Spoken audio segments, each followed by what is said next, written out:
Kadiri MLA కందికోట Venkata Prasad రెండేళ్ల కూటమి పాలన కార్యక్రమంలో చేసిన వ్యాఖ్యలపై వైఎస్ఆర్సీపీ జిల్లా ప్రధాన కార్యదర్శి కేబీ సాయి ప్రణీత్ రెడ్డి తీవ్రస్థాయిలో స్పందించారు. కదిరిలో నిర్వహించిన మీడియా సమావేశంలో ఆయన మాట్లాడుతూ అవినీతి గురించి ఎమ్మెల్యే మాట్లాడితే కదిరి ప్రజలు కామెడీగా చూస్తున్నారని విమర్శించారు. మాజీ ముఖ్యమంత్రి వైఎస్ జగన్మోహన్ రెడ్డి సతీమణిని అకారణంగా అవమానించడం తగదని, మహిళల పట్ల సంస్కారం హుందాతనం పాటించాలని సూచించారు. మాజీ ముఖ్యమంత్రి వైఎస్ జగన్మోహన్ రెడ్డి, దివంగత ముఖ్యమంత్రి డాక్టర్ వైఎస్ రాజశేఖర రెడ్డి రాష్ట్రానికి సేవలందించిన నాయకులని, వారి రాజకీయ స్థాయిని గుర్తుంచుకోవాలని అన్నారు. ఎమ్మెల్యే తన రాజకీయ చరిత్రను, తనపై వస్తున్న ఆరోపణలను ముందుగా ప్రజలకు వివరించాలని సాయి ప్రణీత్ రెడ్డి డిమాండ్ చేశారు. అందరికీ నమస్కారం. నిన్నటి రోజు కూటమి పార్టీ ఏదైతే విజయోత్సవ మీటింగ్ పెట్టుకున్నారో అందులో మా జగన్మోహన్ రెడ్డి గారిని, మా భారతమ్మ గారిని కొన్ని అనుచిత వ్యాఖ్యలు చేసినారు. ముఖ్యంగా ఎమ్మెల్యే అయిన కందికుంట వెంకటప్రసాద్ గారు అసభ్యంగా మాట్లాడినారు. దీన్ని మా పార్టీ తరఫు నుంచి కార్యకర్తలు, నాయకులు మేము తీవ్రంగా ఖండిస్తున్నాం. మొదటిది, ఎమ్మెల్యే గారు మాట్లాడిన మాటల్లో భారతమ్మ, వైఎస్ జగన్మోహన్ రెడ్డి గారు సారాయి వ్యాపారం చేస్తున్నారన్నారు. రెండోది, డాష్ కొడక అంటే కొద్దిగా మేము సంస్కారవంతులం కాబట్టి మేము ఆ పదం వాడలేకపోతున్నాము, ఆ ఒక పదం వాడాడు. మూడోది, సాలే అని వాడాడు. ఎమ్మెల్యే గారికి ఇంతకు ముందు కూడా చెప్పాం, మా జగన్మోహన్ రెడ్డి గారు చాలా గొప్ప నాయకుడు, అతన్ని మీరు వ్యక్తిగతంగా దూషించొద్దండి, మీరు ఏదన్నా ఉంటే రాజకీయ పరంగా మాట్లాడండి అని చెప్పాం.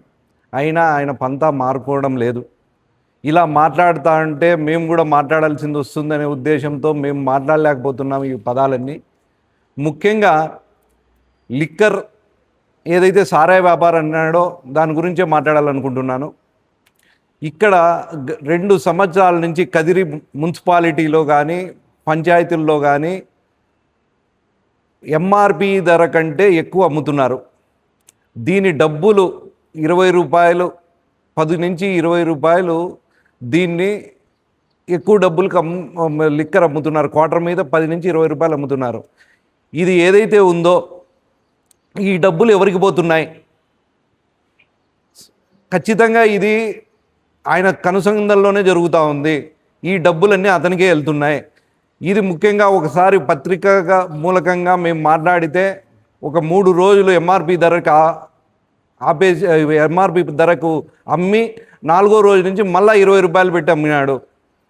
ఏమంటే అతనికి ఈ డబ్బు ఏదైతే ఉందో ప్రజల నుంచి వస్తున్న, డైరెక్ట్గా ప్రజల నుంచి, ప్రజల రక్తం వాళ్ళు కష్టం చేసి కొనుక్కున్న ఏదైతే క్వార్టర్ మందు ఉందో దాంట్లో కూడా ఆయన కమిషన్ తీసుకుంటున్నాడు. ఇలాంటి అవినీతి చేస్తున్నది నువ్వు. లిక్కర్ మీద ఎందుకు మాట్లాడుతున్నారో అర్థం కావడం లేదు.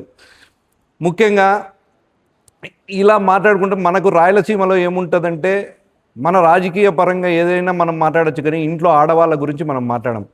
కానీ ఇక్కడ ఏమంటే ఇతను భారతమ్మకి ఎటువంటి సంబంధం ఉంది? 5 ఏళ్ళు మా ప్రభుత్వంలో ఏ రోజు ఆయన ఏ అధికారితో కానీ రాజకీయ నాయకులతో కానీ మాట్లాడింది కాదు. ఆమెను తెచ్చి ఈరోజు నువ్వు మాట్లాడుతున్నావు. ఇప్పుడు ఇదే లిక్కర్ ఏదైతే కదిరిలో జరుగుతున్న దందా ఏదైతే ఉందో అది మీ ఇంట్లో వాళ్ళకి సంబంధం అని మేము అనగలమా? అంటే నువ్వు ఒప్పుకుంటావా? అది ధర్మమా? ఇలా చేసుకుంటూ పోతున్నావు. ముఖ్యంగా మేము ఏదన్నా కొన్ని మీరు చేస్తున్న అవినీతి కార్యక్రమాలు కానీ తప్పుడు పనులు కానీ మేము ప్రశ్నిస్తే మీకు నచ్చదు. మొన్న ఒక 3 నుంచి 4 అంశాలు మాట్లాడినాం. ఏది? మొదటిది వచ్చి 18 నెలల నుంచి షాదీ మాల్ ఏదైతే ఉందో మూసేసినారు అని చెప్పాం. దానికి సమాధానం చెప్పరు. 2, నీ ఇంటి ముందర 15 ఏళ్ళ నుంచి నువ్వు స్థలం కబ్జా చేసినావు అని మేమంటున్నాము, నువ్వు వాడుకుంటాను అని నువ్వు అంటావు. అది నరసింహస్వామిది, అది నువ్వు నీ చేతుల్లో ఉండి నువ్వు చేస్తున్నావా లేదా? దానికి సమాధానం చెప్పమంటే చెప్పవు.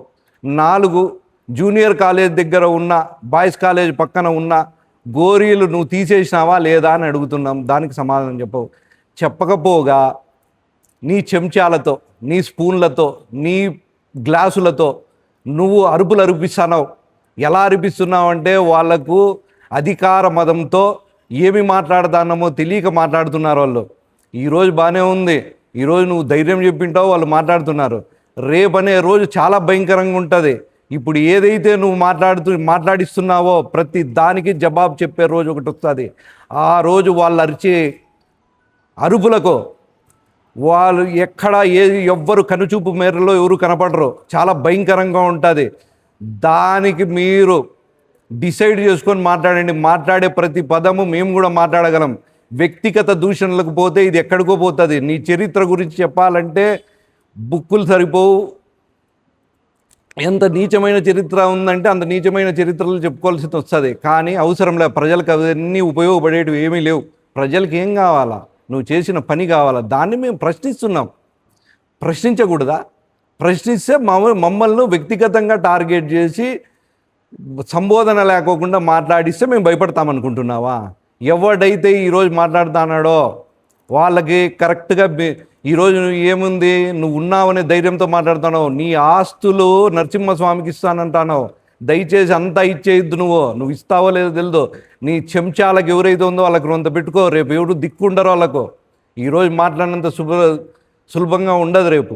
కావున ఇంకొకసారి నువ్వు మా జగన్మోహన్ రెడ్డి గారిని మాట్లాడితే, ఇదే పదజాలాలతో మాట్లాడితే తీవ్ర స్థాయిలో మేము మాట్లాడాల్సింది వస్తుంది. దయచేసి అర్థం చేసుకొని ఇంకొకసారి దీని గురించి ఎప్పుడూ కూడా మీరు మాట్లాడకూడదు. ఎందుకంటే మీరు చేస్తున్నది అవినీతి.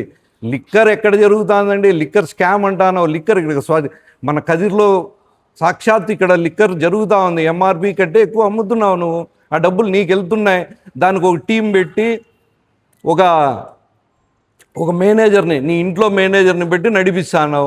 అట్లా ఏమన్నా కార్యకర్తలు ఏమన్నా తింటానారా అంటే నీ కార్యకర్తలు కూడా తినడం లేదు మాకు తెలిసి. మొత్తం సిండికేట్ చేసుకొని నీ జోబిలోకి పోతా ఉంది. అదే నీ ఖర్చులకు వస్తూ ఉంది. ఈరోజు నువ్వు మాట్లాడతావు లిక్కర్ గురించి. దయచేసి ఈ రోజుకి సరిపోయింది, కానీ ఏ రోజు నీకు అర్హుడే కాదు లిక్కర్ గురించి మాట్లాడడానికి.